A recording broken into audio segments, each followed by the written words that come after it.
নমস্কার বন্ধুরা, রাখিস রেসিপিতে সবাইকে স্বাগত। গরমের দিনে যখন কিছুই খেতে ইচ্ছে করে না, তখন শেষ পাতে রুই মাছে তেঁতুলের টক হলে খেতেও ভালো লাগে এবং শরীরও ঠান্ডা করে। আজ আমার রেসিপি তেঁতুল দিয়ে রুই মাছের টক। ভালো লাগলে লাইক করবেন, বন্ধুবান্ধব আত্মীয় স্বজনের মধ্যে শেয়ার করবেন এবং পাশে থাকা বেল আইকনটা প্রেস করে সাবস্ক্রাইব করতে ভুলবেন না যেন। এবার দেখে নেওয়া যাক রেসিপিটা আমি কিভাবে বানাই। মাছের টকের জন্য আমি 5 পিস রুই মাছ নিয়েছি। এবার এটা ম্যারিনেট করে নেব। ম্যারিনেটের জন্য দিচ্ছি পরিমাণ মতো নুন, 1 চামচ হলুদ আর পরিমাণ মতো সর্ষের তেল। এবার এটা ভালোভাবে মাখিয়ে নিলাম। ম্যারিনেট করা মাছগুলো 10 মিনিটের জন্য রেখে দিচ্ছি।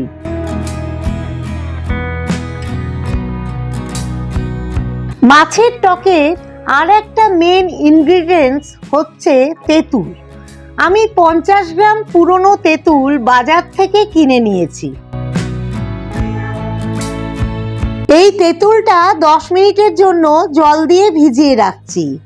10 মিনিট হলে আমি এই তেঁতুলের পাল্পটা ছেঁকে নিয়ে বের করে নেব।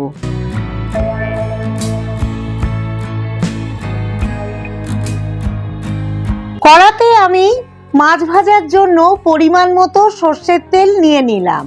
এই রান্নাটা কিন্তু সর্ষের তেলেই হবে। তেলটা গরম হয়ে গেছে। আমি মাছগুলো এবার একটা একটা করে তেলে দিয়ে দিচ্ছি।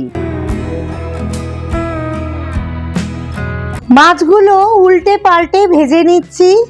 খুব কড়া করে ভাজলাম না, অল্প ভাজা অবস্থায় মাছগুলো তুলে নিলাম, কারণ এই টকে মাছ বেশি কড়া করে ভাজে না। এবার গ্যাসের ফ্লেমটা লো টু মিডিয়াম করে এই তেলের মধ্যেই দিয়ে দিলাম 2টো শুকনো লঙ্কা চিড়ে। তার মধ্যে দিচ্ছি 5 ফোড়ন 1 চামচ। শুকনো লঙ্কা আর 5 ফোড়ন দিয়ে সুন্দর গন্ধ বেরোচ্ছে। এবার তেঁতুলের পাল্পটা স্ট্রেনারের সাহায্যে ছেঁকে নিয়েছি, সেটা এবার মিশিয়ে দিলাম। এর মধ্যে দিয়ে দিচ্ছি 1 চামচ নুন আর 1 চামচ হলুদ।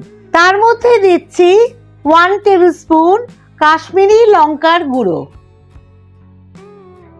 আমি যেরকম ভাবে মাছের টকটা করলাম, এটা বর্ধমান, বীরভূম, বাঁকুড়ার খুবই পরিচিত। যারা ওখানকার মানুষ এই ভিডিওটা দেখছেন তাদের খুবই ভালো লাগবে। টকটা ফুটে উঠেছে, আমি মাছগুলো দিয়ে দিলাম। এবার মাছগুলো ফুটতে দিচ্ছি, কিন্তু কোনো রকম খুন্তি বা স্প্যাচুলা দিয়ে নাড়ছি না, তাতে মাছটা ভেঙে যেতে পারে। টকটা ফুটে উঠেছে, আমি 100 গ্রাম আখের গুড় দিলাম। এই মাছের টকে গুড় ব্যবহারই প্রযোজ্য। গুড় না থাকলে চিনিও দিতে পারেন। গুড়েই কিন্তু এর টেস্টটা বেশি ভালো হবে। হালকা করে স্প্যাচুলা দিয়ে শুধু গুড়টা মিশিয়ে দেবো। এবার টকটা ফুটে ঘন হওয়া অবধি অপেক্ষা করব। দেখুন টকটা হয়ে গেছে। টকের ঘনত্ব বা কনসিস্টেন্সিটা এই রকম হবে। এবার গ্যাসের ফ্লেমটা বন্ধ করে টকটা নামিয়ে নিলাম গার্নিশ করার জন্য। গার্নিশ করার জন্য একটা মশলা বানিয়ে নিচ্ছি। এর জন্য নিয়েছি 2 চামচ 5 ফোড়ন আর 2টো শুকনো লঙ্কা। এবার এটা ড্রাই রোস্ট করে মিক্সিতে হাফ গ্রাইন্ড করে নেব। গ্রাইন্ড করা হয়ে গেছে, আমি গার্নিশ করে নিচ্ছি। আশা করব আমার মতো করে রুই মাছের তেঁতুলের টক এই গরমের দিনে বানিয়ে শেষ পাতে খেয়ে দেখবেন। আবার দেখা হবে নতুন কোনো রেসিপি নিয়ে। রাখিস রেসিপিতে। নমস্কার।